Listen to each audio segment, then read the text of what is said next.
All right, so this video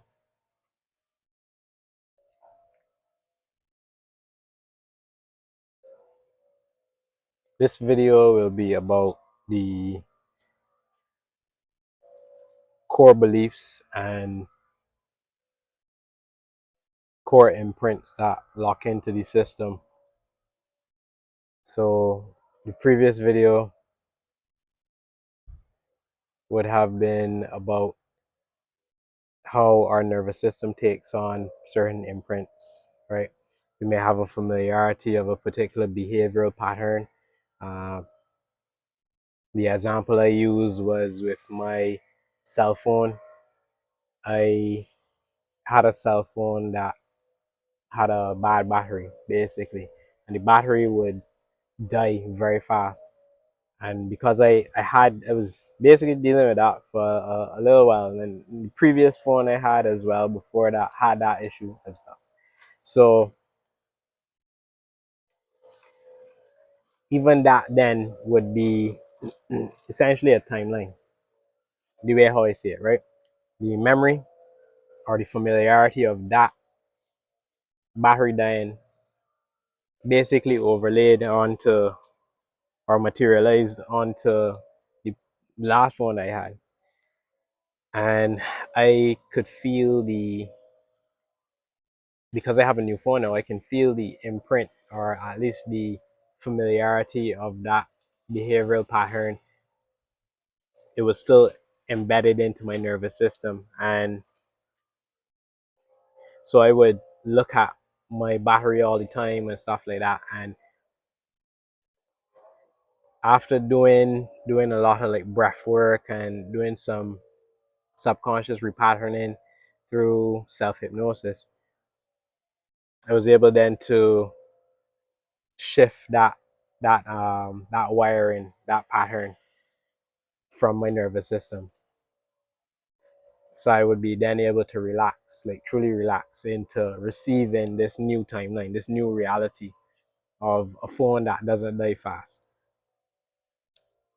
So in that video I mentioned I would talk about the emotional part of it, and that in itself, what I mentioned there was a story that I was playing out. My phone battery would die quickly and da da da da da, and that was the reality that I was playing out. It also signified a lack. There was a lack within my energy field that then created well, I guess it would be like a lack of energy, a lack of battery resources, right? And so it manifested as my phone dying constantly. That lack was then reflected again, right? Reflected into my external reality, and it created for me, then it created a feedback loop. So it was our external reality is a loop, a feedback loop, right? What we have internally, what we internally tell ourselves, whether conscious of it or subconsciously, plays out in our external reality, and it acts as a feedback loop. So for the most part, based on society, most of us take our cues from the external reality. And so when things happen to us externally, we take it on. It actually affects our emotional state. And in that, so it basically is basically reconfirming what we sent out. And as it affects our emotional state, and depending on how we choose to respond to it, it then locks in. So for some people, they like re-traumatize themselves, or um yeah, to put it graphic is like you basically like like you're sending out shards of glass, and those shards of glass are actually you throwing them into the wind, or throwing them into the wind, and they're blowing back and hitting you, right? That's just a visual, but you know. So it's a feedback loop. So it happens both on a positive and negative, right? we can think positive things, and positive things reflect back in, reflect to us in our reality, and we get that confirmation and we continue to ride on that high. The other thing can happen where we don't feel worthy, we don't feel that people see us, that people hear us, um, and the external reality confirms that by creating scenarios where that is true for you. What Bashar calls it, permission slip.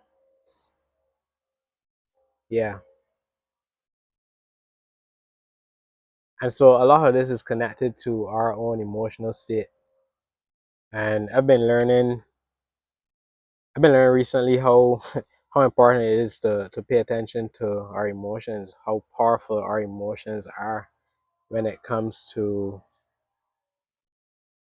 certain traumas that many of us may have experienced in our past, and how these emotions lock in and they have a strong emotional charge that sends out a greater ripple effect into our reality than, let's say, something that we want to manifest, like more money or whatever the case may be. The emotional imprint, along with the imprint within our nervous system that may be dysregulating our nervous system, would have a greater charge. And so with that, then it has the real possibility of overriding what we may wish to materialize. Again, the example, if it is money, if it is a partner, um, if it is an opportunity, a job opportunity, whatever it may be, all of it can be applied to everything. And all of this is connected to the Hermetic principles as well,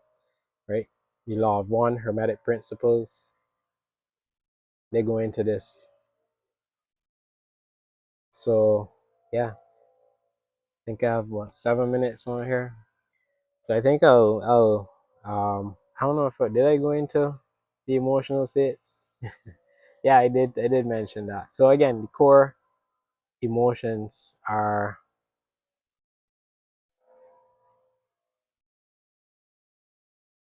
they're all interconnected. They're all tied in together. The emotions, the beliefs, the beliefs and the stories are connected. So definitely must pay attention to that. And the ways that we do that is through, again, being mindful. So paying attention to how you may feel within your body when things occur externally. The one of the major keys is actually being relaxed, being regulated within your external reality. Essentially being at a still point, or being, depending on what you want to attract, is you being good with or without it. Yeah. And essentially being in a still point, being the eye of the storm, the center, right? So in the midst of the chaos, which at times when you change your perspective and you change your story, your reality shifts to such a degree where it may seem like if it's getting worse, if you're able to be that calm in the storm, then that reality will, it will change a lot faster. But depending on how we respond to the external circumstances that come, it may take a bit longer, or it may fizzle completely, right? So yeah, I just wanted to share that. So I would say that this is part two of the first video. So, but yeah, as more comes up, and I'll make more. Um, so I'll see you soon.